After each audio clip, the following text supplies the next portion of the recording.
everybody. Welcome back. Welcome back to Passions Podcast. I am your regular host, LeTara. Today here with the amazing, beautiful, funny as hell, Jasmine Ellis. Woo! Hey, LeTara. Hey, Passions Podcast people. How's it going? Oh, I'm so excited. This is so exciting. Oh, I am so excited to have you on. Like, I'm not a comedian. I just say things that are kind of funny sometimes. But to have a true comedian on the show is like a real get. Like I've been talking about, like, literally I have told my mother, my father, like my grandma, I was like, this amazing comedian's going to be on the show. Like, I'm so excited. So that makes my day. When you emailed me about this, I was like, oh, hell yes, absolutely. Like, I found y'all on TikTok because this is why TikTok's my favorite app, because the algorithm brings you what you don't even know you need. Like, I forgot I love Passions. And then I said, somebody made a podcast about this. And then I was instantly like, this is amazing. I love it. I know. I say that all the time about TikTok, which is kind of the reason I can't be on TikTok very regularly, because like I'm ADHD, like legit. So I will hyper focus on TikTok and nothing else. Just like scroll. And it'll be like 3 a.m. and I started at 2 p.m. Like, you look up and it's been hours. It's insane. And I think it's because it's a tiny little short dopamine boosting videos. And then it's not good. No, I didn't know I needed to be watching people remove bees from different houses and shit until I started watching TikTok videos. But I love that shit now. Removing I really bees. do. Bee removal, safe bee removal. Instead of like killing them, they remove them and then take them to like their own hives. But whatever, this show is not about bees. This show is about passions. And today we are talking about episodes 371 through 375. Oh my gosh. I've watched so much of this show. So many episodes. So today we're talking about 371 through 375. Jasmine, very quickly, tell everybody what your relationship to Passions is. Like, what's your history with Passions? Do you watch it back in the day? Yes. So I'm 33. And so I remember being about like 11 or 12 years old. And my older sister was a soap opera lover. Like, her and her best friend, they were nerds. Like they were really smart, really pretty, focused nerds. And they loved General Hospital, but they would tolerate Passions until General Hospital came on.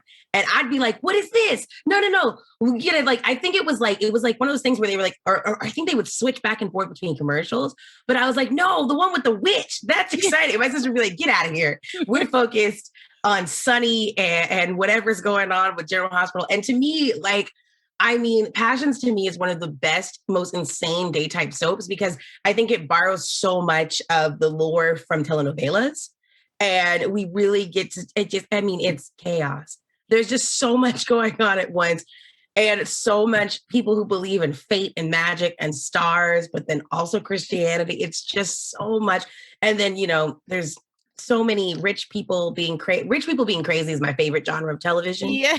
I love Righteous Gemstones, Schitt's Creek, Arrested Development. Rich people going crazy always makes me happy to see. Always. Same. I like all those shows. Although I just put the Righteous Gemstones on my queue, on my list, because nobody calls it a queue anymore, but on my list now, because one of my friends was telling me, like, you would love this show, you need to watch it. It's so funny. You will. It's really funny and really dark. You are in for a treat. Oh, okay. I'm all about it. I'm all about it. Okay, so Passions, magic. Let's just start. Let me just tell all my listeners, y'all, I'm sorry. I didn't write the synopsis this week. I didn't write the summaries. It didn't happen.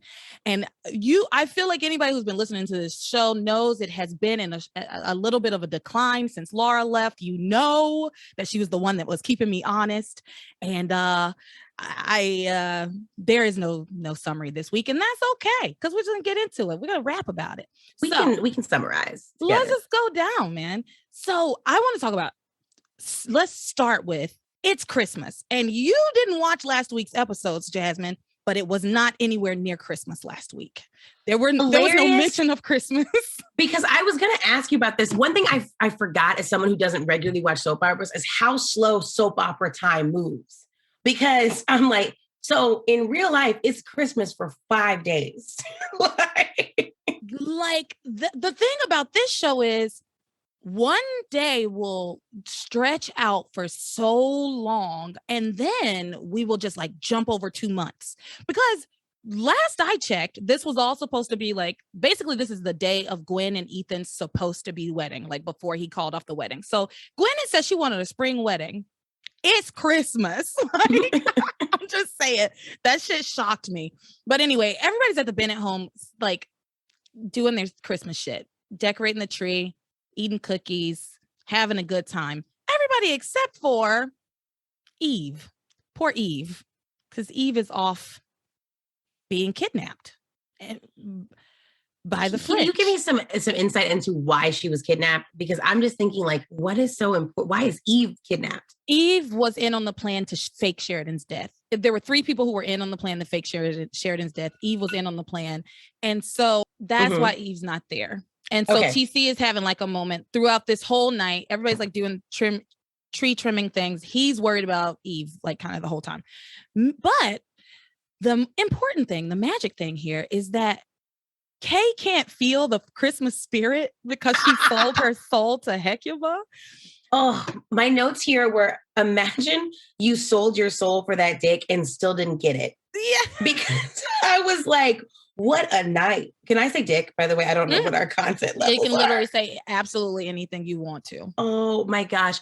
Kay, I watch Euphoria a lot. So I watched the finale this morning. Oh, girl. So I'm used to seeing someone down bad. I have been suffering for Cassie, but I forgot how down bad Kay was.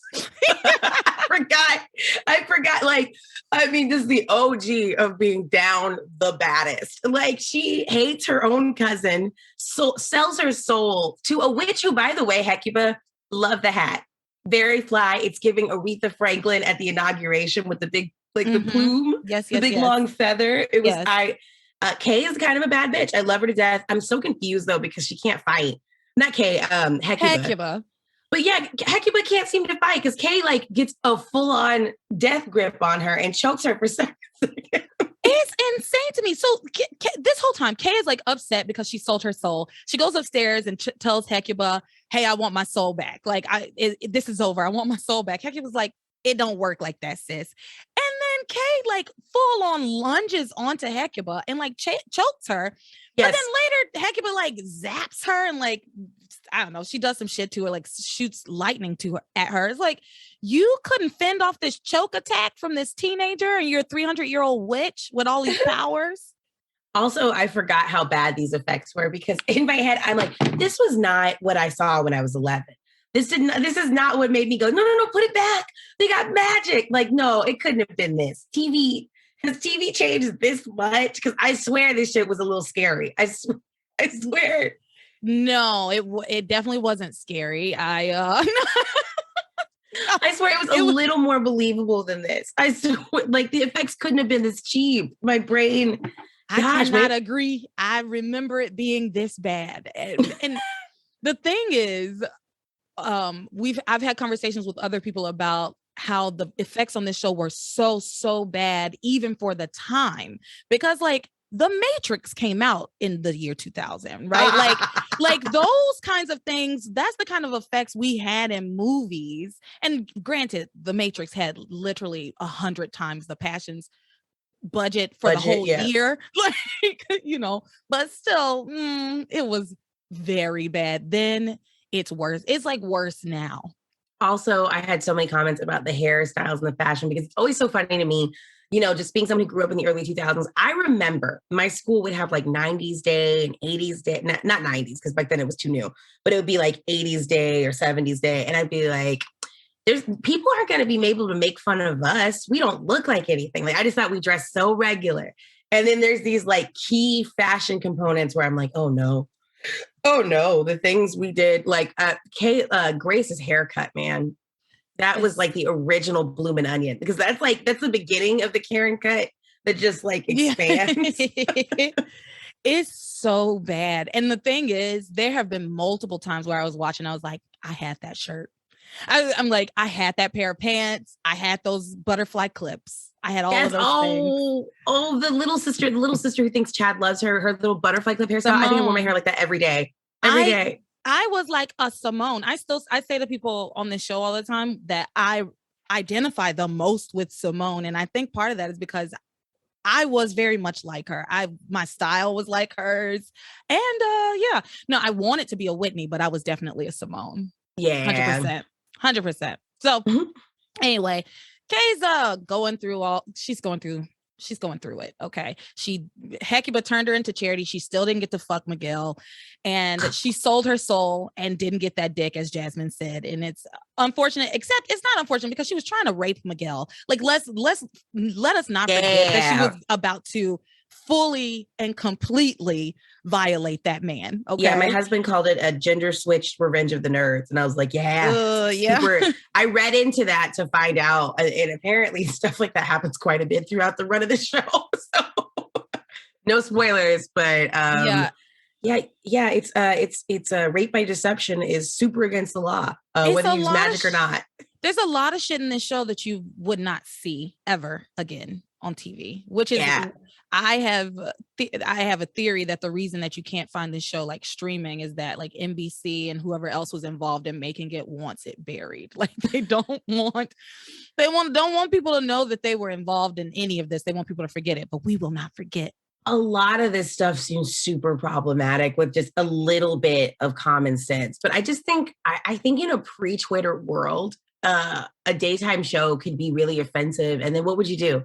You call your friend up and go, did you see that, girl? I didn't like that. Apparently, like the one thing that was told like was in super poor taste, but you probably already talked about this on the show, was when Sheridan mentioned how she was friends with Princess Diana. Oh yeah, we talked about that at great length because it was so absurd. First of all, she's walking around Paris calling herself the American princess. And then she's mopey going, oh, Diana, why did you have to die? Like that was a literal line that woman said. And then she drove.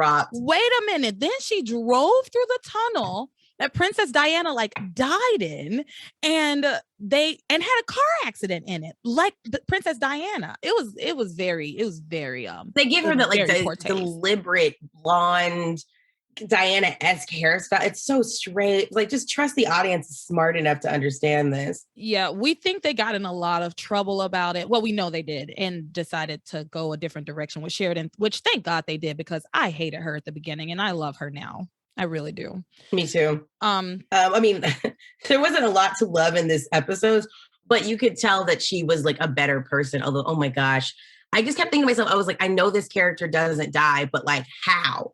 How do they not die? Because they are in the ground. They are in the ground. And then Julian talking about, yes, sir, my sister is very dead. And I thought Julian did it at first. I was like, look, the theme throughout this show is that nobody dies, and when they do, love brings them back. That's like how she doesn't die, is that there's love in her heart, and somebody on earth has love for her. We're gonna get into that, but first we got to finish with Kay. Okay, so Kay is fighting with Hecuba, and then Hecuba finally gets the better of her and is like, I have your soul. What are you going to do? I'll give you your soul back, but you have to help me destroy Charity. And Kay's like, I don't want to kill Charity. I'm not a monster. Like, since when? This girl has tried to kill Charity multiple times at this point. Like, she literally took her up on a mountain and was going to push her off of it. So I don't know where this K 2.0. They revamped Kay about 50 episodes ago and made her a little bit nicer. But there were 250 episodes where she was ready to kill Charity, like without even having to get her soul back. Like, there were no stakes. She was just going to kill her. So, and it was all about Miguel, which is so funny because I mean, I'm basing a lot of this off of just the 5 episodes I watched, but man, you know how people talk about the male gaze and the female gaze?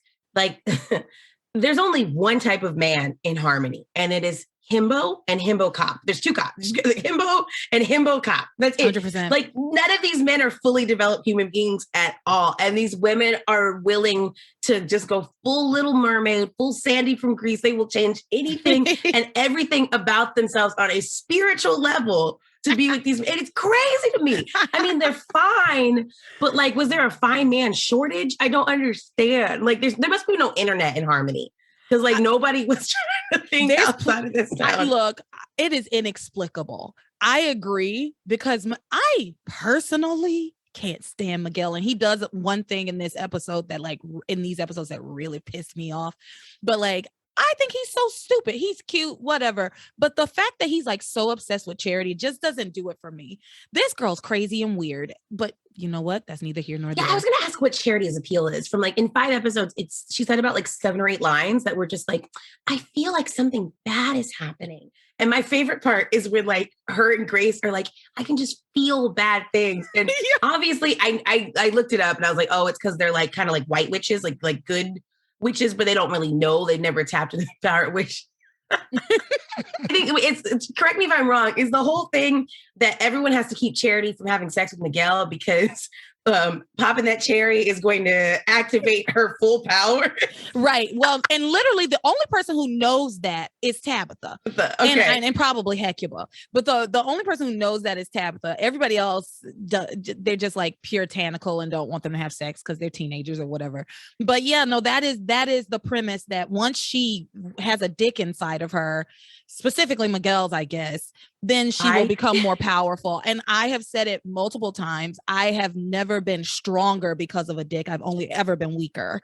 Like a dick has never once made me be like, you know what? Now I'm going to go out and be a better person. Right. Honestly, I do bad things for dick. So you know what? I should be quiet. My parents listen to this sometimes. But not all the time. But seriously, like, anyway, I can't. That is, yes, you are correct. The premise is once she has sex, she will come into with someone she loves. I think it has to be like true love. And at least 3 times on the 3rd or 2nd episode, someone at some point, and am I jumping the synopsis or the flow? But someone goes, I feel negative energy in here, and then someone else goes, it could be because Chad got shot. And Chad is just bleeding out on their couch. And she's like, no, something else is wrong. It's like, there is a dying man on your couch, though. There's a dying man. Right. Let's focus on that. Let's table whatever this feeling is, and let's get back to the gunshot wound. By the way, everyone's always shivering. There's another note I wrote down. Why do rich people shiver when they're excited? When Julian and Rebecca and Ivy are like thinking about Ethan coming into the money, they're just like, ooh, I'm so expensive. Yeah. Like, what is that? I don't know, but you are absolutely right. Yes. Okay. So Kay, Charity, whatever. Kay has sold her soul, and the thing she has to do for Hecuba is that she has to get a few things. One of the things is like a lock of hair from Charity's head. So at one point she like just yanks that out of Charity's head, and Charity's like, ow, why'd you do that? And she's like, there was like a bug in your hair, whatever. So we're one charm down. I'm not sure 100% what it is that Hecuba wants with all of Charity's things. I know it's like she's going to destroy her, and I know at some point hell's going to open up. I just don't know how we get there, but we are very well on the road to hell. So meanwhile, everybody's still trimming the tree and everything. And that's when Chad shows up and relays to everybody what happened. Well, he tries to. He's bleeding, right? Because he was shot down at the docks and then thrown into the water. Okay. How did he swim walk all the way to their home?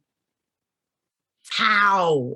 And not to a telephone to call 911 and just do that part, or literally any place helpful. I just feel like the Bennett home is the least helpful place. It reminded me of Boys in the Hood when Ricky gets shot and they take him to his mom's house instead of the hospital. I've been living about that for decades. Why is he bleeding out on this plastic couch? Why they go into the hospital? These are unanswerable questions. John Singleton's gone now. We can't ask him. We can't. And it is particularly triggering for me when a man is bleeding on a couch and you have all the resources to make that not happen. It wasn't even snowing. It was why? This is like the 5th time, and I'm not exaggerating, Chad has been like in mortal danger, like dying. This is the 5th time. And this is honestly the 4th time in these last 10 episodes because he got shot. What else happened to him? 10 episodes ago. First, there was a bunch of scaffolding with a bunch of like construction shit that fell from the sky from a construction site on him. And then so he had to have like life-saving surgery. And then there was like a prom boat disaster where the prom boat, they were having prom on a boat and it sank. And so he almost died there trying to save Whitney. He almost died. Then his like wound opened up from surgery and he was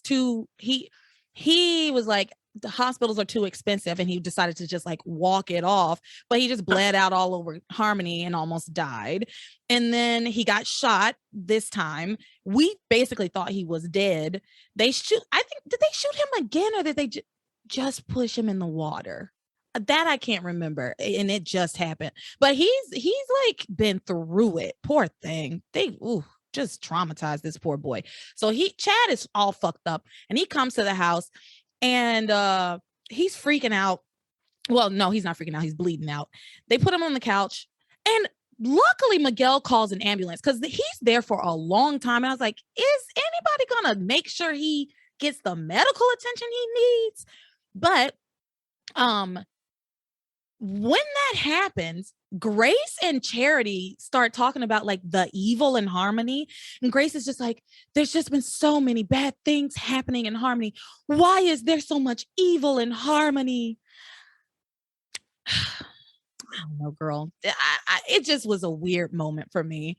Why is there so much evil in Harmony? Because it's not like she was like, why is there so much violence in Harmony? Because that is what is happening. Chad's been shot like for a second time. Like people are being executed in this town. There's a lot of violence in Harmony. You got a bad chief of police. Your husband sucks. I'm sorry. Grace's husband. Sam is such a they're all bad cops. But anyway. Getting his tips frosted between scenes. He's a busy man. So Chad is able to kind of explain what happened a little bit before he kind of passes out. And we're going to get into what happened in a little bit.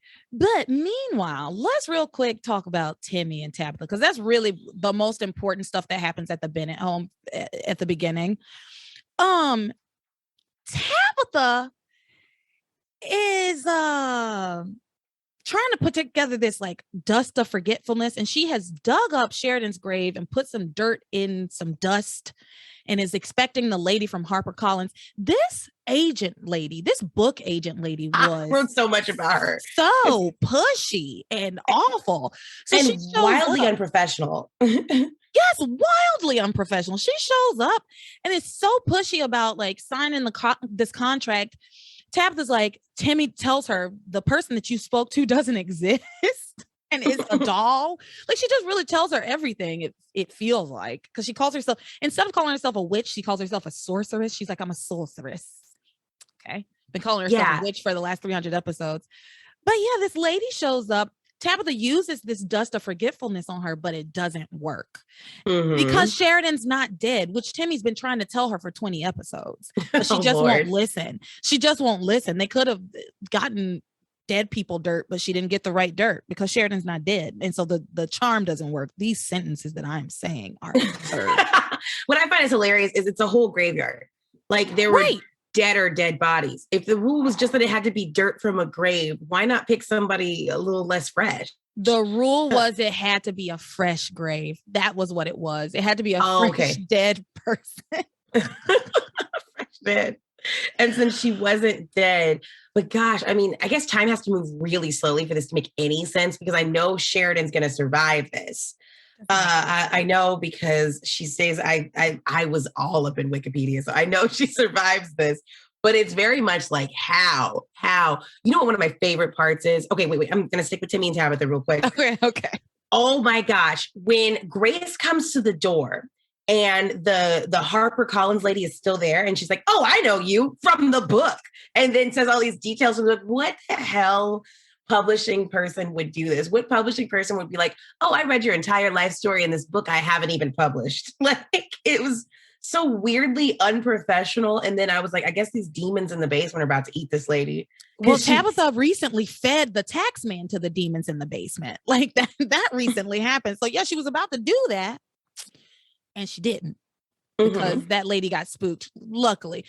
But the demons are like growling. Grace is like, oh my goodness, Tabitha, your pipes are making so much noise. Maybe I should check them out. And do what? Are you a plumber, Grace? What are you going to do about her noisy pipes? You know what else I don't understand? Okay, so if Grace and her mother, or Grace and Charity's mom were both witches, right? Like the witchisness is like through them. Like, how come they don't have any powers and they're not realized? Like, have they not had the magic dick? That's what I'm saying. Like, I'm very confused. I'm like confused about that too as well. Like, I think here is my best guess. I think Faith and Grace, Faith is dead. And Faith knew that she had powers. And she said that Grace was the more powerful of the two of them. But she also said that Charity had really special powers, but didn't tell Charity that. She tried to, but Charity didn't listen. And so she said Grace was like the more powerful of the two of them. And then Grace was like attacked by Tabitha 20 years ago and lost all memory of the first 20 years of her life. So I wonder if just because she doesn't remember those years, she can't tap into her power. Like if Tabitha did something that makes it, and I mean, if you don't have any memory of having powers, it would be weird to think, oh, I think I have superpowers, like randomly. You know what I mean? That's true. So instead, she just thinks she has feelings, coldness and feelings. Poor Grace. Wait, okay. So by that logic, should Kay have some kind of power if it's passed through? And that's what we're trying to figure out here. I'm pretty sure that Kay has powers, but I think they're not as pure as Charity's. The whole premise is that Charity has like pure goodness powers because she's blonde. Got it. Yes, 100%. They did pick the most Anglican looking person that they could to play this role, like the most pure. Oh my gosh, can we talk about like the racial undertones on this show, because it's very, very, oh my gosh, the way Julian says Spanish words makes my skin crawl when she's like, Ethan won't be fitting in with my familia. I don't know if that mamacita is the one for him. Like, yeah. It's slimy as fuck. It is. Yeah. No, you never get used to it. Like, no, he's done it a lot, and I never get used to it. I'm always just like, ugh. He makes Spanish regular words sound like slurs. Like, it makes you feel like you need to double check. Look up mamacita. What's that? Right. Like, it feels like coming from you. I don't like it. I don't trust it. It's so funny. It's just so wrong. The Lopez Fitzgerald tie-in with the cranes. And then it's really funny because I was so confused. I was like, why does Louise hate the cranes so much? Everything's like, you will never be a crane. What's going like? And then I looked up the whole thing about like they have something to do with the disappearance of his father. And I was like, okay, that kind of sort of adds. It's just so interesting. God, just a lot of impassioned speeches going on throughout the show. I think my favorite, and I apologize if I'm jumping ahead here, but my favorite impassioned speech happens when Eve finds out, or not finds out, but like Eve already knows about Sheridan being in the ground and the whole plan of faking her death and like her burial and everything to trap the smugglers. So Eve has that moment where she's like, she's going to feel terrible. And then she'll have a moment of peace where she feels better than she's ever felt. She does this impassioned, like almost 2-minute long speech about what Sheridan's about to experience. And then Sheridan experiences it in front of us too. It's like, I can't tell if soap operas were written for people with no attention span or all the time in the world. Listen, she has done that speech 3 or 4 times. Like, she has said that so many times. So she keeps warning us, if we don't get Sheridan out of the grave, this is exactly how it's going to happen. Yeah, because if you missed on Friday, or if you missed on, she's trying to catch you up every day they do. And I think I said this last time, but honestly, you get about 6 minutes of new material every episode. Like everything true. is so much recap. And sometimes it's like they're recapping all the way back to the beginning of the show. Just in case you haven't seen this before, here's everything that happened up to this point. So yeah, everybody gave a bunch of speeches this week, but I believe that they must have taken a break between last week's episodes and this week's episodes, because again, it's Christmas in these episodes, like it's Christmas time. And last week there were no Christmas decorations, nothing. And we have picked up in the exact same scenes, only now there's Christmas decorations everywhere. And at least it makes sense with the Bennetts, they're putting them up now. But with the Cranes, they're still in their fucking funeral clothes, because it's Sheridan's funeral day. They're all still in their funeral clothes. But now there's Christmas. When did y'all put up the Christmas decorations? Maybe the help did it. The help did it while they were at the funeral. I'm trying. I'm always trying to give this show that makes sense. Some sensical, some grace that makes some kind of sense, because Lord, they be jumping from one thing to the next. The smugglers, as a plot to trap smugglers, they stop somebody's heart and put them. What a risky plan. This was the only way. There was no other. I imagine being Sheridan and being like, this is it. This is the only way. There's no other way to fake my death. Maybe Sheridan didn't want to do it. The only reason we did this is for Hank, to save Hank's ass. The only reason this got done. You know what? Because I have talked about this at length. Who is Hank? I'm mixed up. And I will say, remember, is Hank one of the detectives? Interesting. He's not even a detective, but yes. He was the one who was handcuffed and doing nothing when Luis was trying to whoop everybody, and Luis and Sam was whipping everybody's ass on the yes. And this all of a sudden this big giant guy, French guy, just came out and was punching everybody. Oh my gosh, the fight scene.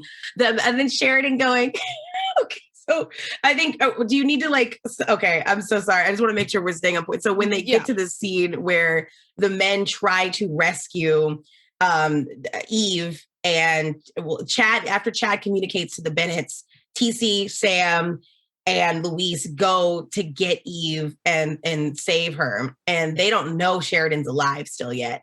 And at this point, Sheridan has lost so much consciousness that she is imagining herself in heaven. Or maybe she is in heaven. We don't know what's imagination, what isn't. I have a theory that Passions is Christian propaganda. Oh, it's Christian propaganda. It's cop propaganda.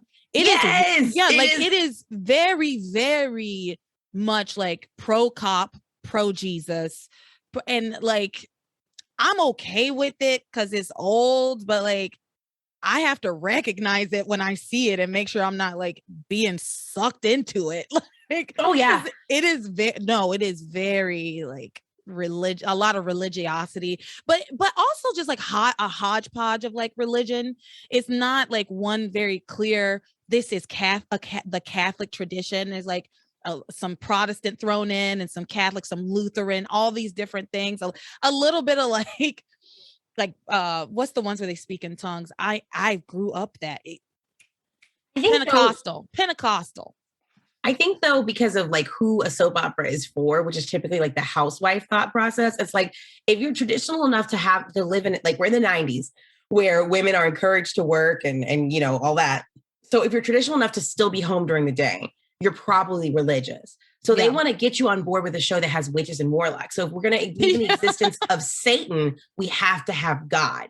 So I think to get these Christian middle of the country housewives on board, there had to have been the concept of Charity's goodness, blonde white goodness. I just and by the way, I'm Black and Christian, but I just think that it's just so, it's just so funny that they code Charity as being so good. But she literally, she never does or says anything that's particularly good. She's just, and I think it's a very funny thing about just a lot of Caucasianness in America is the idea that you're born pure and good. You're just born good. What did she do that was good? Just Miguel is her one true love by just the fact that they want him to be. But what do they even have in are there any scenes that make you go, these two are meant for each other? Anything at all? No, they don't talk about anything besides I love you. She's tried to kill him multiple times at this point because she like goes in and out of like evil trances. That's a whole other thing. Yeah, she's been like possessed by demons thanks to Tabitha. And so it's not happening anymore. But I do, and I don't think it's going to happen again, but it might. But yeah, she tried to kill him like twice, and he knows it, and he just was like, "You weren't yourself. I don't give a fuck what you were. You put your like."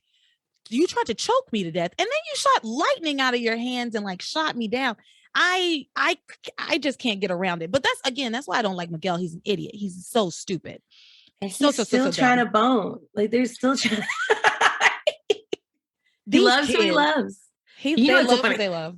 It makes me wonder though, do you feel like Kay actually has a more rightful stake on him? Like, do the two of them make more sense as a couple? Of course, because he keeps calling her his best friend and they grew up together, and he keeps saying like, we have so much in common and we like all the same things. They play all the same sports and everything. Like, yeah, of course. Kay makes more sense, but he is in love with Charity for whatever reason. But Kay can do better than Miguel, if you ask me. I also find it hilarious that like the way this show is set up, that like everyone, like it's just, you would think there were 2.5 families in this entire town, because like there's going to be multiple people married within the same families. Like, you know what I mean? Like Sheridan and Louise, Teresa and Ethan. That's just weird. Like that's just, it's so much intermingling. There's a lot. And then once they have kids, it's like, there's like a whole other level. Growing up, I watched Days of Our Lives, like was the show that I watched before I watched Passions, because my mom would watch it. So I watched it with her. And on that show was when I learned about how on a soap opera, everybody's just like kind of fucking everybody. And you get confused because I'm like, wait a minute, aren't y'all related? And a lot of times they kind of are, like everybody's kind of related. Like they're not related, but they like have family members in common, like, which is weird. Yes. Oh, so that's how Passions, I feel like eventually kind of gets, everybody's kind of got family members in common. So it feels like I'm going to see you at the family reunion. Whether we're blood related or not. And that's weird to me. If y'all got the same grandma, y'all don't need to be smashing. That's weird. Never, ever. Weird. But we need to talk about Teresa. Okay, we gotta talk about Teresa, then we're gonna talk about Sheridan, and we'll be done here. She might be down the baddest. Like Kay at least has a plan and a strategy, but like Teresa is just always just like, you're meant for me. She's literally always begging Ethan to love her. And it's just pathetic to watch. And like, I don't have any reason to root for Gwen except that Teresa's so annoying. It's crazy because I love Teresa. I don't love Teresa in these episodes, but I love Teresa as a character. Like I always root for Teresa over Gwen. I will always root for Teresa over Gwen, like, period. But yeah, no, these episodes especially, because my best friend was on the show last week and he'd never seen the show at all.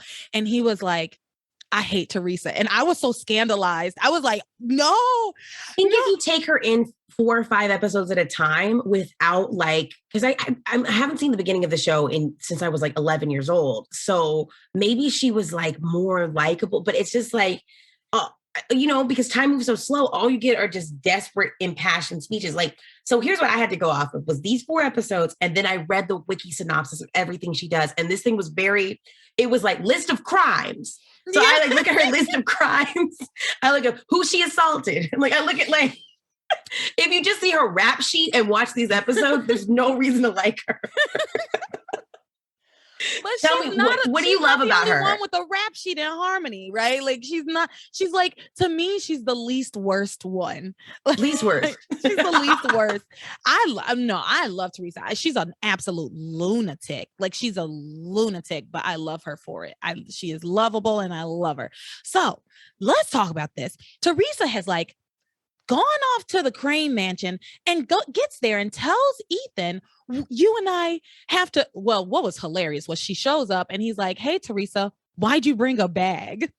He's like, she was like, well, because we're going to elope, right? Since when? It's better for you to leave your luggage than to Beyonce her. Beyonce, that's hilarious. Then you miss your flight. It's better if you just leave it. They can send you your luggage. You miss your flight. Oh my gosh. I actually watched like a interview with Farrah the other day that honestly kind of broke my heart. I feel so bad for her, but that's not about Passions. But it is a passionate thing. Listen, if you were a Black girl in the mid 2000s, you watched a couple episodes of Passions and you had a lot of questions about who that girl who was in Destiny's Child for 5 minutes was. I need everybody to understand how many, I feel like so many people do not understand how many members of Destiny's Child there actually are. But there are a total of, let's see, there were the 4 original, then we got the 2 new ones. So there's a total of 6, right? Do you count Girls' Time? I don't. I didn't, but maybe I should. Well, no, I don't, because it's Girls' Time and not Destiny's Child. It's always funny to think about how there was the hip hop rapping Girls' Time, and there was like all these other girls. So like I'm imagining, because these girls are like 9 at this point. I'm imagining Matthew being like, look, we're changing the name and we're kicking some of y'all out. So because everyone who made it to Destiny's Child was in Girls' Time. But there was like 3 girls, Ashley, Brittany, they had very like generic sounding names who were all kicked out. And I'm just like, what's it like to have been in Girls' Time on Star Search with Beyonce? You lose Star Search and Matthew says, we need to reassess. Yeah. What's it like to have been in Girls' Time with Beyonce and like now be almost 40 years old, and Beyonce's Beyonce and Kelly's Kelly, and credit to Michelle. Michelle is Michelle, right? Yeah. But who are you? I think we're so off topic now, but I think Beyonce is legitimately cool with everyone but Farrah, because there was when they did the On the Run tour in Texas, she invited LaToya backstage and took pictures of LaToya, and LaToya was pregnant and rubbing on her baby bump, very cute. And then when she was in Atlanta, same thing with LaTavia. So like I think it's just like, you know, it is what it is. The industry is what it was. We're cool. The only one, I think we will never see Beyonce and Farrah in the same room unless Farrah is valeting her car. You know, I think based on what Farrah said, it sounds like she doesn't have any beef with Beyonce. What she has an issue with Matthew. Like her issue is with him, and they were kids. Another thing is like they were children. They were treated like grown women, and like they could handle the responsibilities and the pressures of like a grown woman. Oh, this is not about Passions. I'm going to drop it here, but you know what? In Farrah's defense, they pressured her to dye her hair red so she'd look more different from Beyonce. And a red hair phase is a mental breakdown. It is. So like being pushed into a red hair phase when you're doing, I can't imagine. The red hair phase has to be a choice. Somebody can't just decide, hey, you're going through it right now. No, but you know who used to do that to girls all the fucking time? Put them through hell? Tyra Banks. Did you ever watch America's Next Top Model? The makeovers. That's a whole other podcast. The makeovers she did on those girls are criminal. Some of the things she did to those girls is like insane. And it's so funny because I think it exists in this like little realm before we get the Instagram star, because now it's all about building your brand. So you would decide on what your look is and stick with it and push yourself that way. But she was all about like telling these girls, if you're a model, you're mutable. We can turn you into whatever you want to be. And that's not really how it works. Yeah. That's not how it works at all. Like she would disfigure these children. Like, I mean, one time she created a gap in someone's teeth. Yeah. What? Yeah. That's insanity. The disfigurement. Although I do feel like by season 3, she stopped fucking with the Black girls at all. Like after enough of them had full on fits, I feel like there were never like the big, like, I mean, because gosh, do you remember the first? Okay, we are not talking about Passions. We flipped the channel. We need to talk about Passions. I will. One thing I want to say about the Black girls on America's Next Top Model, like Tyra Banks should have known better because she is a Black girl, and the things that she did to their hair, and had the things she had those white people do to their hair was like we should kick her out for that, just for that. It honestly reminded me a lot of hazing a little bit. And like, not to say that, you know, I was not like personally, you know, Alpha Kappa Alpha Sorority Incorporated does not endorse hazing. However, like it reminded me of kind of the concept that people who like, they say where it's like, well, I went through this, so you got to go through this, you know? And it's like, it really didn't have to be that way for you, Tyra. And I'm very sorry, but it really didn't. But I can understand why. And it made for... this is an awful thing about all reality television and most 2000s was it was good TV. Yeah, love to watch it. It made us bad people, but it was good television. Love to watch it. You know what? It helped me. Nope. Talking about Passions, because I can keep going, and we're still in the mid 2000s. We're still in the early 2000s, but we need to flip the channel back. We're going back to NBC. Going back to NBC, Channel 3. Okay. Oh Lord. So Theresa has shown up to the Crane Mansion to tell Ethan that they inform him that they are going to elope, right? And he's like, Theresa, I can't just elope with you. First of all, we can't start a life together by just running off and running away from everything. On top of that, I haven't even decided if you're the woman I want to propose to and spend the rest of my life with yet. So this devastates Teresa for some reason, even though he's been saying it for 25 episodes. He's been saying, I'm not sure if you're the one. He's been saying that. I need some time to figure it out. And frankly, it hasn't been very much time because he called off his wedding 2 days ago. So we haven't even had very much time. But regardless, Teresa is very upset by this. And then he's like, and I don't want you to lose your family over me. Like, look at how Luis reacted to us being together. Imagine how he would react if you were married to me, if I was your husband. And Teresa's like, no, he'll understand once you marry me. You just have to marry me and he'll be fine. Everything will be fine. This girl is delusional. I think she sincerely thinks if he marries me, that everything will work out fine. Mm-hmm. Which is how 18-year-olds think, I think. She's a child. Lest we forget, she is a child. Like, she just graduated high school. She shouldn't be in this situation anyway. It's insane. But he talks about being forced to leave his family and how even though they don't really get along, he wouldn't be able to do it because they mean so much to him. And whatever. Teresa just keeps crying and she's like, Ethan, don't push me away. Don't push me away because of Luis. And he's like, if you decide that you love Gwen and want to marry Gwen, that I will accept it. My life will be over, but I will accept it. But if you push me away because of my brother, I will die. I will die. And that's almost, it feels like a threat. It feels like I will name you by name first and last in my suicide note. Like, that's what it feels like to me. But I don't know. So he goes on to say, are you willing to lose your family and risk everything because of me? Are you willing to take a chance on the chance that we someday might get married? And she goes, yes. She says, yes, I'm willing to take that chance and give up my whole family and become estranged from my family on the chance that you will marry me and not Gwen. Doesn't Teresa feel like she feels like what psychologists think Disney does to your brain? Like she feels like a case study on why you shouldn't let kids watch movies. Like it's this girl. Well, while all of this is happening, Luis comes over with his gun. He gets his gun. Pilar begs him not to take the gun to the mansion, but he takes it anyway. So he comes in. He doesn't show off his gun or anything, but it's there. He has his gun just in case he has to shoot somebody, I guess.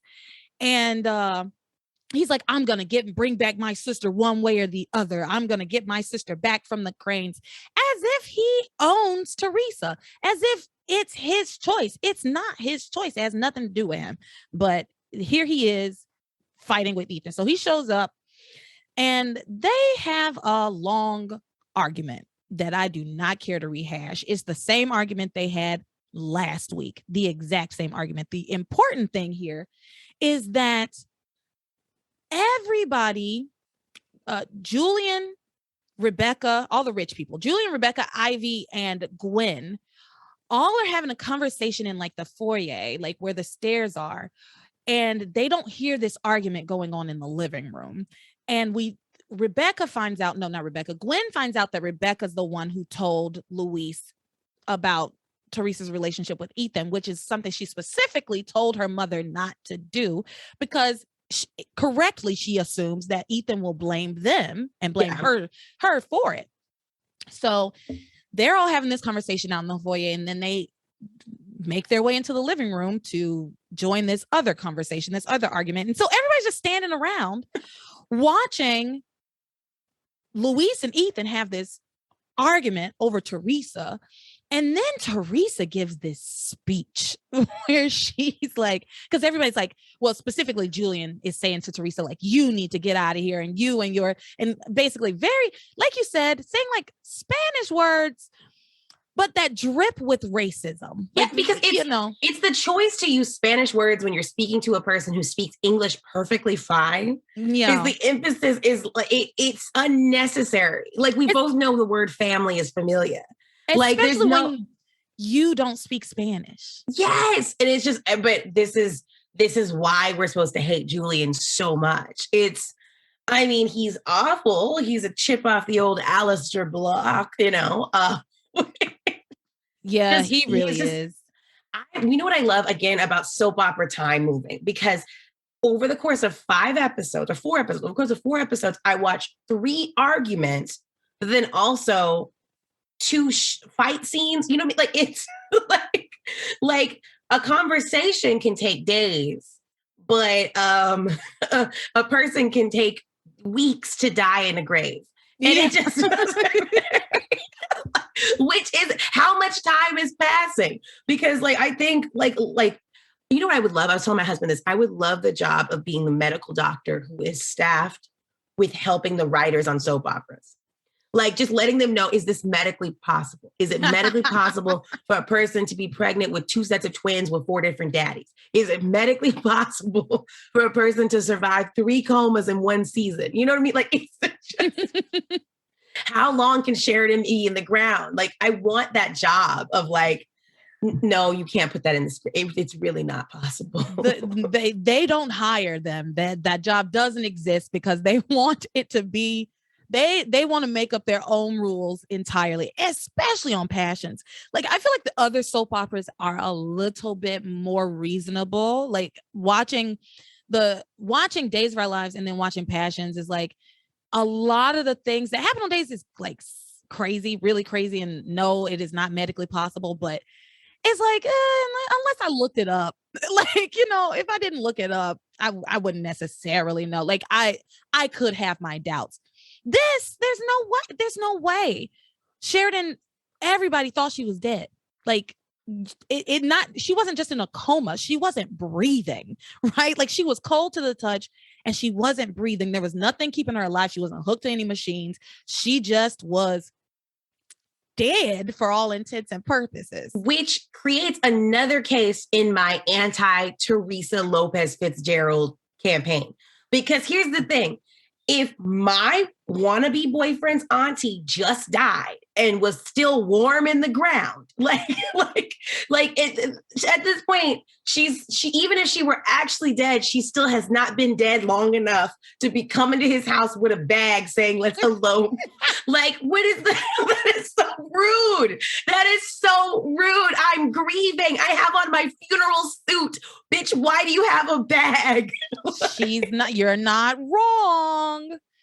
You're not wrong. That's what we call her, a lunatic. But yes, no, that is definitely a strike against Teresa. It is. She's a nut. She's a nut. But yes, she's a nut you root for. She's my lovable lunatic. I love her. I really do. Okay, flip it. If Teresa were a man, would any of this be acceptable? If a man decided you and me are fated to be together, I know your uncle just died, but I got a bag. Isn't that like the premise of the Netflix show You? I've never even watched it, but isn't that basically? She would be Joe Goldberg so fast. I think it's just the fact that we don't feel like she could physically kill anybody. That's the only thing keeping this from being absolutely insane. It is absolutely insane. It's just not terrifying, right? Like it's not. She's not dangerous. you feel like if Ethan really didn't want Teresa around, he'd just like, I don't know, muff her in the forehead once and she'd go, what? Well, also they have like all this crane security. How is everybody just like barging into this mansion without having to go through gates and security and not like, how y'all all just get in here? That's true. There seems to be no problem with the barging all the time. If they want to keep them out, they should be able to. But also, if everyone's in their funeral clothes, I just want to point out how I appreciate Rebecca's funeral titties. Well, because she's trying to catch her a second husband. Yeah, she's trying to steal Julian from up under Ivy. And then Ivy's not even a little subtle. She's like, I should have stayed with my first love. She says that a foot away from Julian. She can't stand Julian. He's like, I love my bloomin' onion, Grace. I'll never leave her. What bothers me is Grace is very, here's the funny thing about these soap opera women is like, I know that the teenagers are being played by 25-year-olds and the moms are being played by 35-year-olds. Yeah. Because there's this tiny window of television hot that's allowed. And then everyone's Botox and tightened up, but then they still give Grace 2 sweaters to wear at once, just so nobody thinks she's anything but a God-fearing bloomin' onion. And she is so beautiful. I talked to her we talked to her like a few weeks ago. Yes, and you can tell they try to like dowdy her down to cover how beautiful she is. Yeah, she's gorgeous like now, and she was gorgeous then. So yeah, they definitely do not do her any favors. Did you ask if it was a haircut or a wig? Did you find out? It was a haircut. Okay. Yeah. No, it was a time. Walk around her hair like that. Okay, so let's talk about Teresa. So Julian says all this racist shit, trying to get people to leave his house, which in Julian's defense, why are all of you in my house? Right? Like, why are you all here doing this right now? But Teresa gives this speech. She goes, hasn't anyone in this room ever been in love? You're all barking orders at me as if it's going to change my feelings for Ethan. The kind of love I feel won't go away because you want it to. And like, she goes on and on and on. Real love doesn't care about social class or family feuds. You can try to brainwash me and send me away. You're not going to make me stop loving Ethan. And everybody in this room, like Ivy, Sam, Luis, Ethan, and I think Gwen a little bit are like moved by this, which is interesting because she's a lunatic and she's a child. Stop listening to her, first of all. How much older is Ethan than Teresa? Okay, so we talked about this last week. We think that Teresa is approximately 18 because she was in high school when this show started and apparently is no longer in high school. That I don't know if she got her GED. I don't know if she dropped out. I don't know. The prom boating accident. Yeah, she went to prom, but like so did Miguel and like Charity, and they're all still in high school. Like anyway, Ethan is a practicing lawyer, so we believe that he is no younger than 25 because you would have to go to at least 6 years of school to become a lawyer. Mm-hmm. So she's about 18. He's about 25, maybe 26. So super inappropriate, highly, highly inappropriate. But yeah, no, she's telling everybody, I'm not going anywhere. I love Ethan and I'm not going anywhere. Ivy's super moved by this speech. And she's like you said, I should have never left my lost love. And Ethan, you should marry whoever you love, regardless of who it is. And then Ethan tells everybody, I'm going to make my decision tonight. I'm going to do it. He goes outside. He's like, I just need a little bit of time. I just need some time to think on my own. And since he said he wanted to be alone, Teresa follows him out, right? Because he said he wanted to be by himself. So she goes outside and tells him, I hope that you choose me. But then Gwen does the same thing. I hope you choose me. They give him their own personal reasons why he should choose them, basically. And then they do give him a little bit of space. He comes back in. He's like, I'm ready. I've made my decision. This is the most ridiculous shit. I hate this right here. My husband laughed out loud. Go ahead. I've made my decision. I'm ready to tell you all who I've chosen. And whoever it is, the other woman's going to be so upset. He drags this out and then the phone rings. The person I choose is ring. I was so stupid. I was so fucking bad. I was so bad. And Pilar's like, it's my job to answer when Luis is like, don't answer the phone right now. Luis is like, it's not important. Don't answer the phone. And she's like, it's my job to answer the phone. Girl, you were off the clock. Clock out, Pilar. Yeah, they were at the Bennett's chilling. Like, she's like, now that I'm back in the house, I'm back on the clock. I'm here, so it's my job. No. I'm off the clock. I don't work here right now. But anyway, she answered the phone. It's TC telling everybody, yo, Eve's been kidnapped. Hank's been kidnapped. The Roger and Pierre are like out to sea. We got to go do something about this. And so this throws a wrench in everything. And what's his name? Luis and Sam are like, okay, we got to go get these motherfuckers. We're gonna go. We're gonna do a rescue mission. They know exactly where to get them.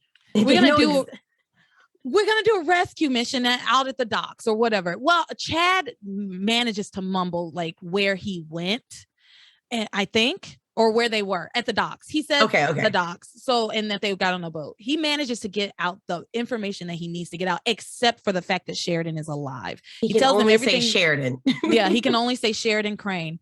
So Sam and Luis are like, okay, we got to go do something about this because we're the cops in this town. Ethan is like, I'm gonna come with you because that they killed my aunt. So I'm definitely coming with you. I'm gonna have to put a pin in this. Julian is like, son, this is so much more important than figuring out who murdered your aunt. My sister. Who murdered my sister. Also, I love that because he goes, I can't just do this in a rush. I can't just say it and leave. I need to stay and comfort the other one. She'll be devastated. Hopefully she will leave. You would think, although that almost makes me think he's going to choose Gwen because he's like, Teresa's going to lose her shit. So we're going to need to mitigate the situation. Because Gwen has money, poise, prestige, and a little bit of common sense. Like, do I like Gwen? No. But like, do I think Gwen would be okay without Ethan? Yes. Gwen would 100% be okay without Ethan. I think at this point, because we've talked about this at length, Gwen does not love Ethan. Ethan does not love Gwen. They do not really love each other. They've been together for a long time. That is what it seems like to me. And Gwen is being pressured into marrying Ethan, and she thinks it's what she wants, but I don't think it's even what she actually wants. And at this point, it's just that she doesn't want Teresa to get Ethan. Like, I think it's more about Teresa than it is about Ethan at this point, I think. Because like you said, she has money. She has power. She just Rebecca wants her to have more money and more power because if she marries a Crane, then that apparently will happen for her. But sometimes I think Rebecca must be broke. Does it ever come up that like maybe Rebecca's part of a family that's like lost money? Because she gives me the energy of someone who's like, I can't go work at Trader Joe's. We gotta put your pussy on the concrete. What are we doing? Yeah. Like, who are we selling you to? Yes, that really feels exactly what Rebecca says and does to Gwen. But Rebecca apparently comes from money. That is not clear. It is not very clear. But she and Ivy were really good friends, or at least went to school together. And Ivy's the governor's daughter. She came up in money, so I think she is of their class. I think. I don't think she married in, but she just wants more. She's fucking greedy. So Ethan leaves, even though, and nobody finds out what nothing comes of this. Basically, we get no decision, nothing. So Ethan is leaving. Teresa starts flipping out. Oh my gosh, it's so dangerous. Ethan's gonna get so hurt. I'm so worried about him. She's not even a little worried about her brother. Her mom has to keep reminding her to worry about her brother. Like, and also pray for your brother. She literally asks Luis, can you make sure nothing happens to Ethan? Luis is like, I can't be keeping up with your boyfriend. I'm trying to take care of myself. And honestly, I hope he falls overboard. That, like, I'm sure in Luis's head is like, if the French people take him out, so be it. So be it. It's God's will. So that's really kind of where we leave it with Teresa. So we now need to talk about Sheridan and Miss Thing in the ground. Bless her little heart. Okay. So we already talked about how Chad was bleeding out. They shot him in the warehouse and they drag him out onto the docks. This is how Chad gets away and manages to get to the Bennett home.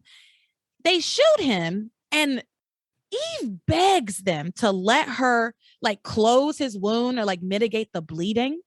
And they agree.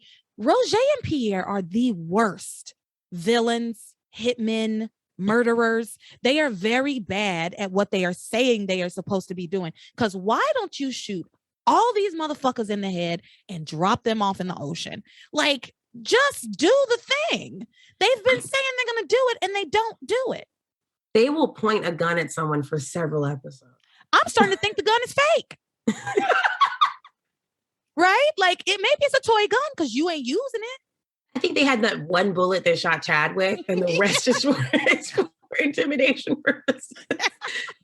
They've been down to one bullet this whole time. I think I read somewhere that like cruise ship entertainers get like one bullet if they ever have to go on like if a cruise ship is going down and you have to go on a lifeboat, everyone who is like literally like the guy who was just throwing knives and telling jokes will be like in charge of your life, and they get one bullet and one gun. And if they feel that they have to use it, if someone is a danger to everyone else. What? If someone's like hallucinating and is like, the boat's not real, jump out, then they have to like kill that person. I have never heard that before, but now I'm definitely going to look it up because that's hilarious and terrifying at the same time. But honestly, I'm holding on to I think Roger and Pierre are amateur smugglers. I think they are just cruise ship magicians. I think they're the kind of like, like they have like the organ grinder monkey type of situation. And then they just were like, ooh, let's hit a lick in harmony real quick and get back. And then they got in and were way over their heads. And they only have one bullet and one gun. And they already shot Chad. They've already used the bullet. They suck so bad. So they let Eve tend to his wound. Like, why? He's gonna die. You want him to die. He's closer to death now. Just let him be. And then did you see this? Because I don't remember, and I'm sure I wrote it somewhere, but I can't find it. How did Chad end up in the water? I think did they shoot him a second time? I think they shot him a second time because I don't remember. The show starts like we get back to Eve and Chad, where I love the way they do this, where Whitney's like looking at a picture of Chad and then it cuts to Chad face down. And I'm like, wait, why is this guy face down? I don't know I haven't watched this in years. I don't remember any of this storyline. And so I'm like, what's going on? So I guess Chad had already been shot at that point. And I remember when they're at the docks before they get on the boat. And that's when Evie's like, he's got to leave a trail of blood that's going to connect us right to this, let me bandage him up. When it could be like, or we just clean the blood and throw his body in the water. I think they shoot him again. I remember now. Here's why they shot him again. Because he's been shot twice. They used Pierre used his bullet and Roger used his. Like they both used their one bullet on Chad. So what happens is Eve manages to bring Chad to, and she like tends to his wound, and they have a whole conversation about him finding his mother. And then she apologizes to Chad for being so shitty, saying that she was completely wrong about him from the very beginning. And then she tells him like, once we leave, I'm going to make sure they leave you here handcuffed to the dock. Once we leave, make sure you get yourself out of here. Like go get help. And instead of that, Eve says to them, yes, you can't take him with you because it's going to leave a trail of blood and blah, blah, blah. Oh, as if leaving a body on the dock isn't going to be very suspicious, right? But anyway, they're like, she is right. We must listen to the doctor. Their accents are hilarious, by the way. I wrote down Jamaican, French, Russian, question mark. I was like, what is there's a certain like general bad guy accent they have, like it's supposed to be French. It's supposed to be French. It's French according to NBC. So when Chad comes to, he does like dislocate his like thumb to pull his hand out of the handcuffs, and instead of going to get help, which I thought he was going to do, he starts to hobble his ass toward the danger. He starts to hobble toward the men with guns so that he can somehow, in his addled mind, he thinks he's going to be able to save Dr. Russell and the other guys, but they just shoot him and he falls in the water. And so he's been shot twice and goes into like this freezing cold water, because let us not forget it is Christmas time in Massachusetts. It's cold. He falls into this water. He's got 2 gunshot wounds, and then he manages to get himself out and get himself over to the Bennett home. Okay. Meanwhile, that all happens. Chad goes, tells TC, TC gets Sam gets Luis, everybody goes to the docks, right? We're going to go on this rescue mission. Ethan, TC, Sam, Luis, none of these make much sense. None. Sam and Luis make some more sense because they're both police officers. Why not call more police backup? There are other officers in this town. Why not call them? Because husbands and boyfriends and nephews have family power, and the power of family and love is better. I feel like they have maybe 2 guns between the 6 of them on this boat. Like, it's ridiculous. And I was so annoyed because the plan from Sam is that we're going to take this little like rowboat out to the big boat. And Ethan is like, that's going to take forever. I'm going to call the crane helicopter. And Sam and Luis are like, they'll hear, are you crazy? They'll hear us coming from a mile away and then they'll kill whoever. Okay, maybe, but then maybe you'll get there fast enough and save them, right? Like a helicopter is a lot faster than rowing out to open water, and then you're fucking exhausted by the time you get out there, right? Like, it's an ocean. They're at the Atlantic Ocean. So they row their bodies out to the boat. They do this thing. I also was frustrated because they do this whole rigmarole about Sam's like, Luis, you can't come on the mission because you're too emotional. And then he says to Ethan, he can't come on the mission either because whatever reason. So, but eventually they all go. So I was like, why do we spend 20 minutes on that? I don't know. And also, who else you got, Sam? Like, there's never anything about adding more people. But does he tell TC that? Because TC should have been told that, because TC should have been told first. Yes, Eve's been waiting. Like, Eve has been gone the longest. Like, that's a scary. Oh Lord. I mean, for the rest of them, it's about revenge because they believe Sheridan's dead. But like, he's trying to get Eve back. Yeah. Wow. Yeah. Sam Bennett, terrible police officer. He is the chief. He is the chief of police. Chief of police. Where are the other cops? Where is the rest of Harmony PD? This makes no sense. They exist. We've seen them before, but he just decided I can't spare the overtime. I guess I can't do it. So they go out to this boat. Meanwhile, on the boat, Roger and Pierre have handcuffed Eve, Sam, and Hal, the FBI agent, to like the railing of the ship. And they keep threatening to kill them and throw them overboard. They're like, we're going to kill you as soon as the tide turns. Okay. So we're waiting for the tide to turn for whatever reason. When you're on a ship, just keep going. Go out to as far out as you possibly can. Why are you stopped off the coast of Harmony to throw these bodies overboard, to wait to throw the bodies overboard and not even kill them, just to throw them over alive? And then he tells them, I'm gonna kill you. And then they uncuff all 3 of them at the same time. Why did they do that? They uncuff all 3 of them at the same time. So Hal and Hank start to fight off Roger and Pierre, right? And we think this is gonna work. We've seen this a bunch of times, so I knew it wasn't gonna work. But what's her name? Eve gets the life preserver. She's ready to go overboard, but then the big fat guy from back, I don't know who he was. He came out of nowhere captain, just to kick ass. Like, we had never seen him, I guess. So nobody's steering this thing at this point. It's anchored. It's fucking anchored off the coast of Harmony for some reason. So he comes out, he grabs Eve, tells them, if you don't want to see her die, stop. And so they stop. And then they handcuff them again, right?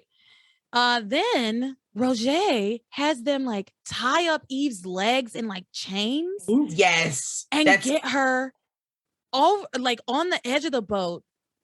And our rescuers are coming up the side of the boat at this point, like surreptitiously getting up onto the boat.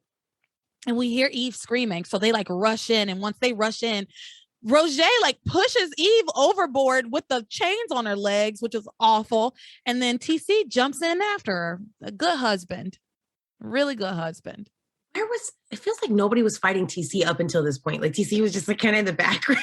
Well, because immediately they threw Eve into the water. He saw that happen and he did like get punched, but then he just jumped into the water, which because his emphasis was on getting Eve. Yeah, oh my gosh, poor about Eve. getting Eve. Meanwhile, Lord Jesus, all of this is happening.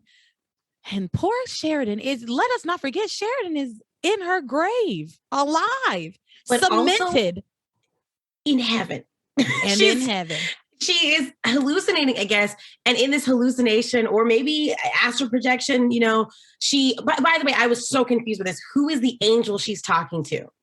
It's her mother. They tell us it's her mother. She's like, Mommy. And so it's her mom, even though, and I'm going to go ahead and say this, her mother is not dead. She just thinks her mom is dead. So that's a whole other thing. But they make it seem like it's real because she can see everything that's happening on the boat too. Yes. So it's like she is being given a vision, right? So I guess they haven't decided that Catherine isn't dead yet. The amount of times that she's like, Luis, behind you, a gun. Oh God, it was unwatchable. Oh no, that was So Sheridan's been cemented by her brother in her grave. And now they're like filling the grave back in. She is having like the feelings of euphoria Eve said she would feel. Like she's feeling great. She has this whole dream about her life with Luis and their kids. And she says, the only way I could die happy is if you and Ethan embraced each other as brothers. And then Luis and Ethan embrace each other as brothers in her dream. And then she disappears from her own dream and goes to heaven because she can die happy now, even though that did not happen. So in heaven, she meets Catherine, her mother. And her mom tells her, it's not time for you to go yet. Okay.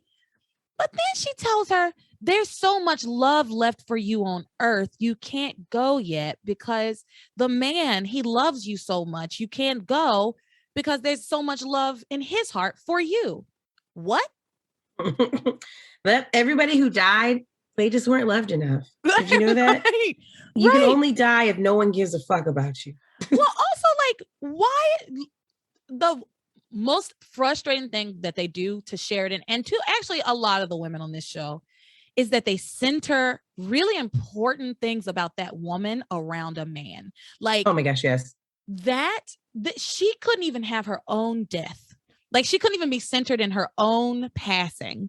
It's like she has to stay behind because it's not time for her to go yet because Luis loves her.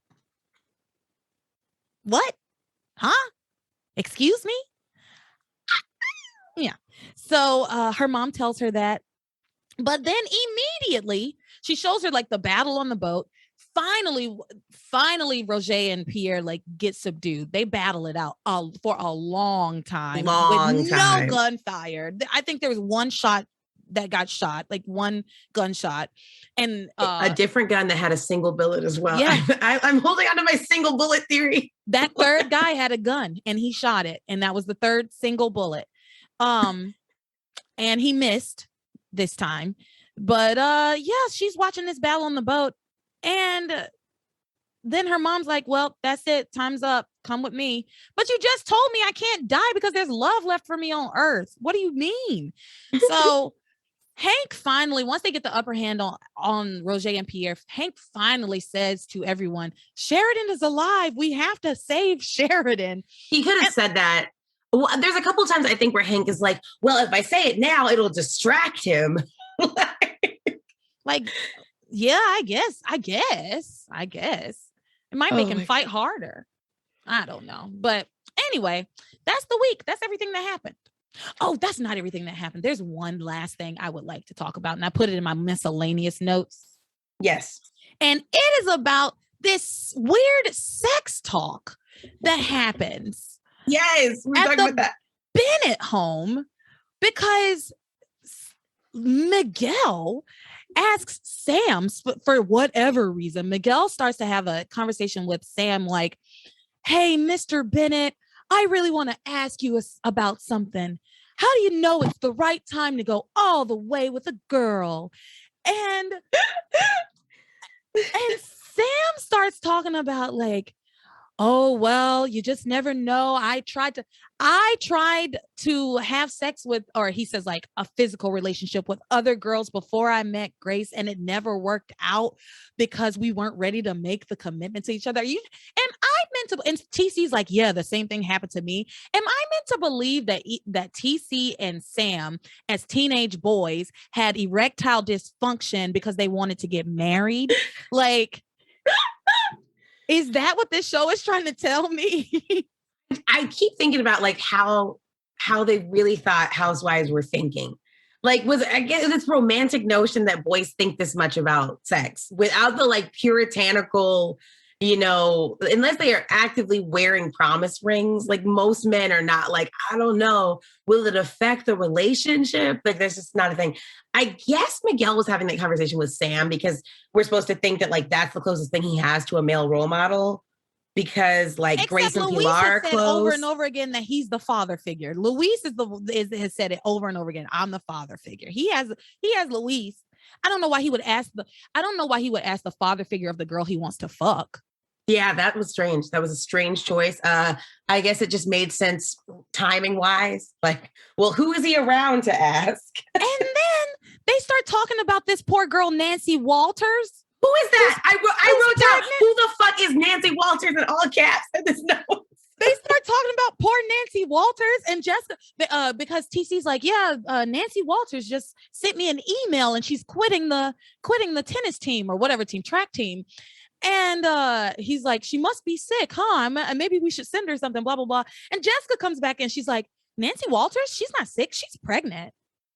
No big deal. Ooh. She's pregnant. And then everybody's like, what? She's pregnant and she doesn't care? Like, she's not embarrassed? Why isn't she embarrassed? And then Sam's like, well, sex can have major consequences. Just ask Nancy Walters. Oh my God. It was so weird. And then Charity has like this almost the exact same conversation with Grace in the kitchen. It's so funny because it's like in this case, they don't even realize that the consequences of sex is that the portal to hell might close. They don't even know about the content. Like, in fact, them having sex is a good thing, but I guess because of their mortal worries about it's so fun to think about how puritanical we were less than 20 years ago, because it doesn't feel, but we were. Like, I think there used to be a rule that like if teens had sex on television, it had to be depicted with a negative consequence because they didn't want to just encourage teens to have sex. I read somewhere like 90210 dealt with this when they had like two of the main characters on that show have sex for the first time and like nothing happened. And like there were all these people writing in like something should happen. And then like later on, they were forced to put a pregnancy storyline in. Yeah. And then of course had a miraculous miscarriage, which is always like. Well, I mean, did you ever watch Degrassi? Oh, girl, yes, it goes there every single episode, up, forwards and back. The Passions to Degrassi pipeline is a straight line. It is a straight line. Like this Passions, like this particular talk reminded me kind of Degrassi, except they've handled it in an opposite way. Where Degrassi, I was like legitimately like, oh, I don't want to have sex. I'm gonna have to get an abortion like Manny, right? Like I'm something horrible is gonna happen to me. But this was like comical. Like I think even back then, and honestly, to be completely honest, I probably skipped over this or did not watch it, or because I did not care about these kids back then. I only cared about Teresa and Sheridan and Luis. Like that's it. But like this would not have scared me. Like it was comical. It was so contrived.